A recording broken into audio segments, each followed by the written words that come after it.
మరి ఉపవాసం ఎప్పుడు చెయ్యాలి? మీ ఇష్టం కాదు, శాస్త్రం నిర్ణయం చేసింది ఎప్పుడు చెయ్యాలో. ఒక్క ఏకాదశి నాడు మాత్రమే ఉపవాసం చెయ్యాలి. ఏకాదశి తిథి ఉపవాసం, ద్వాదశి పారణ. సూర్యోదయం అవగానే ఎంత తొందరగా వీలైతే అంత తొందరగా భోజనం చేసేయాలి.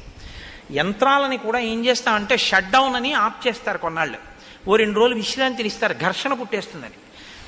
మీరు ఈ శరీరంలో కొన్నింటిని ఆపడం మీ తరం కాదు, ఆపకూడదు కూడా. గుండె ఆపుతానంటే 2 రోజులు రెస్ట్ ఇస్తానంటే కుదరదు, ఊపిరితిత్తులు ఆపుతానంటే కుదరదు. కానీ అన్ని అవయవాలకి కావలసినటువంటి రక్తాన్ని తయారు చేయడానికి, తీసుకున్న పదార్థాన్ని జీర్ణం చెయ్యడానికి ఈ వ్యవస్థ నిరంతరం పనిచేస్తుంది. నిరంతరం పనిచేసే ఈ వ్యవస్థకి విశ్రాంతినిస్తే అది మరింత సంతోషంగా పనిచేస్తుంది. ఈ శరీరానికి అన్నం ఇవ్వడం ఆపి